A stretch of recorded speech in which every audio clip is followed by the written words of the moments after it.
Hello there, study buddies. Welcome back to the channel. So I did something I haven't done in months, and that is take a language learning test. I believe the last one I took was somewhere in 2022, and the joy I felt when the results came. I was really hoping for B2, and that is what showed up, and that made me so happy.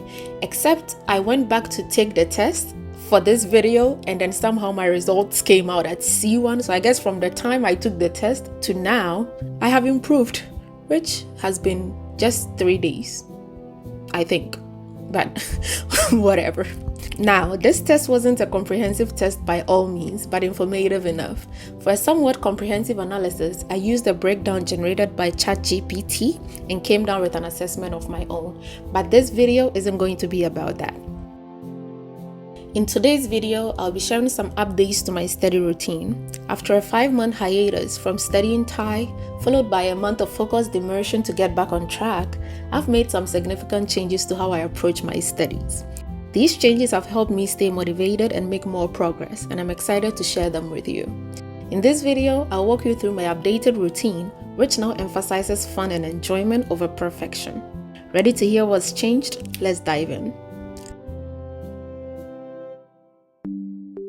It's been about a year, and you would think I would have completed this notebook by now, but not yet. This is an activity that I can't seem to be able to make a habit of.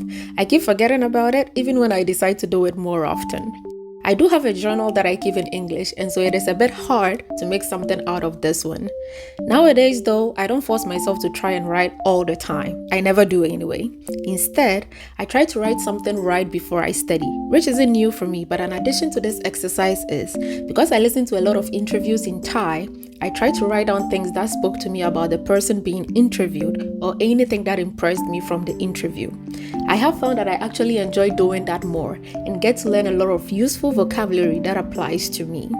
In this entry, I just updated my progress with learning Thai and a few other updates about my life in general, and had to stop because my wrist started killing me.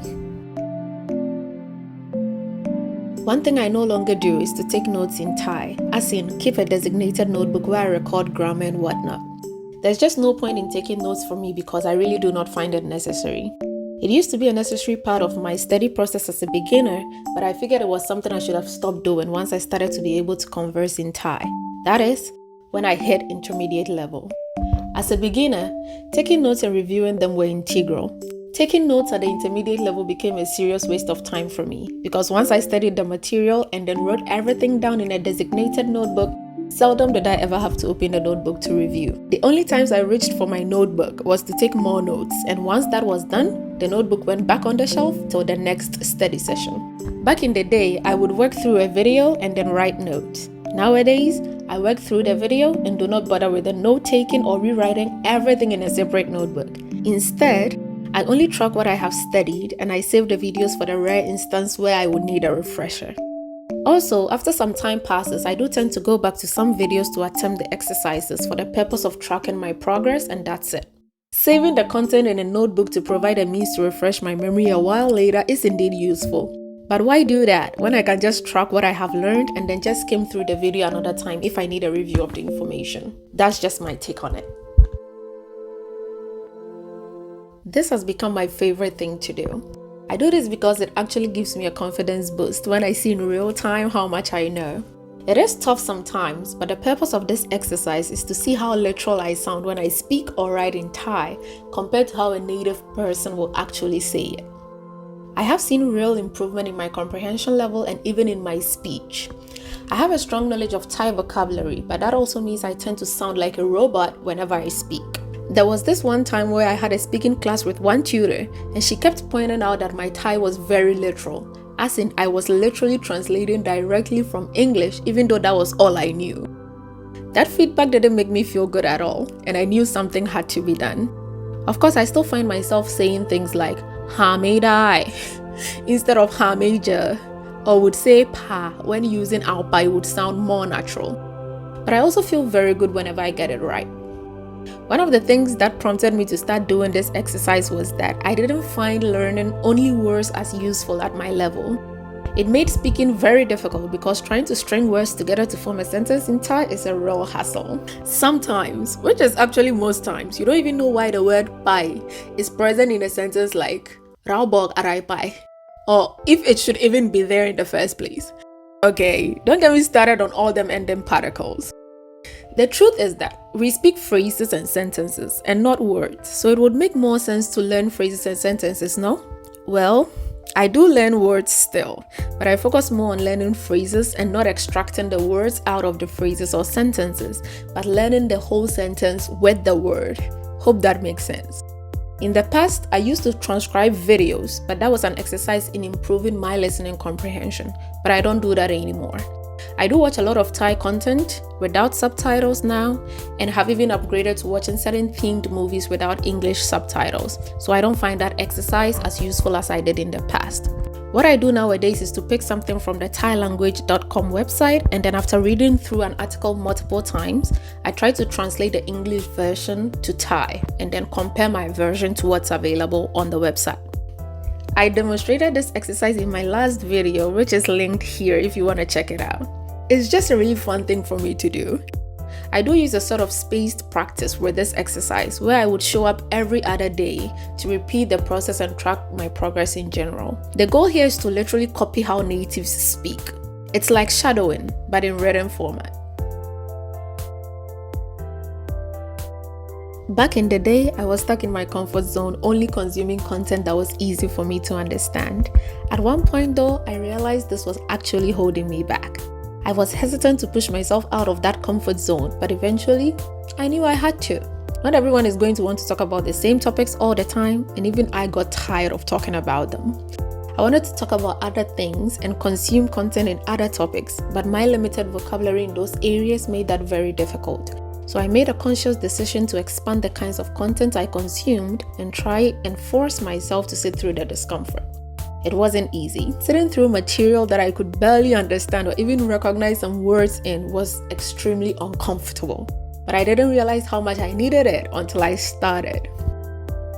In interviews, the speakers tend to enunciate more clearly, which made it easier to follow. But in vlogs, talk shows, and other casual videos with more relaxed vibes, it drove me crazy.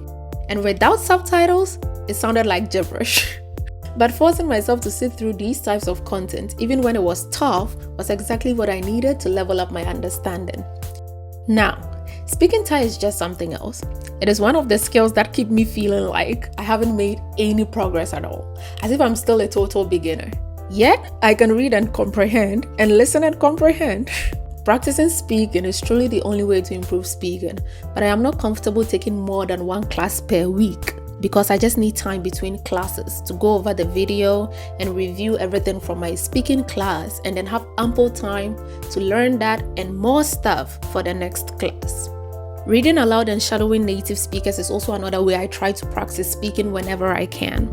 Every now and then, I do turn on my camera and just talk about how my day went or whatever I want. Whenever I encounter words I'm not sure of how to pronounce, in this case, whenever I'm reading, I simply put it in Papago and then practice saying along until I become comfortable saying the word out loud. I would also take words where I struggle, especially with sounding the tones right, to my tutor, and she will just help me practice it until it becomes second nature, I guess. I source my vocabulary mainly by reading nowadays. I don't stop at every new word I come across, but whenever a word comes up frequently, I do note them down or look them up and then put them into Quizlet. It is harder and time consuming to do this when I am reading hard copy, so I mostly never look up anything while reading. If I am reading for the purpose of learning new words, then I would go online and read from one of the many resources on thailanguage.com. While reading, I can hover over words that are foreign to me and then write them down and then into my Quizlet set. Writing just helps with memorization, so I just do it. Once I'm done with my reading exercise, I would go into Quizlet and then memorize the new words. It isn't really memorization since I have already learned them on the website, so it's just going through everything that I encountered, every new word I encountered. One other method I think is very useful for learning vocabulary is through song lyrics, my favorite. I have learned so many useful words and phrases from songs that I don't think I would have encountered or even mastered their meanings as quickly as I did if it hadn't been through that method. I encountered the phrase yin yin, which means the more something else, while listening to a song by Pang Nakarin called kon mi sane. The line goes something like ying do ying mi sane. And then I started hearing it everywhere. I remember bringing it up to my tutor in one class and she told me what it meant. Another one that was really meaningful was the song Yadigwa by Micro. This one was just something else because no matter what translation I could find, it just didn't make sense to me how I could use it. The translations I got was better not. But by becoming aware of this phrase, I started catching on wherever it was used or a similar variation was used. Take my digwa, glab digwa, mayak siang loy digwa, la un. The more exposure I got, the more familiarized I became with the phrase and how I could use it. Because I have noticed that there isn't much difference in the phrases used in music in comparison with regular speech. The third way is, you can also utilize an app to help memorize vocabulary, and I use Quizlet. I love Quizlet. I've always used Quizlet and it's just perfect for me. I have been using it from the beginning, and like I said, I just love it. So just find something that works for you and stick with it as long as you find it useful. Alright guys, so that brings us to the end of the video, and that was more than a little peek into how my Thai study routine has evolved. It has been a journey of trial and error, and I have learned that progress doesn't always look like you expect it to.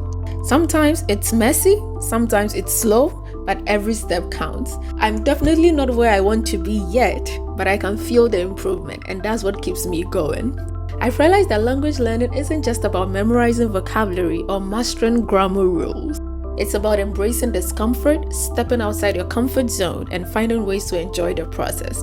Whether it is through watching more challenging content, practicing speaking, or even transcribing sentences, I'm always looking for new ways to grow and refine my skills. If you're on a similar journey with Thai, or any language for that matter, remember to be patient with yourself and find joy in the little wins along the way. Don't be afraid to make mistakes, and most importantly, don't be afraid to have fun with it. Thanks for watching, and I hope you found this video helpful or at least inspiring.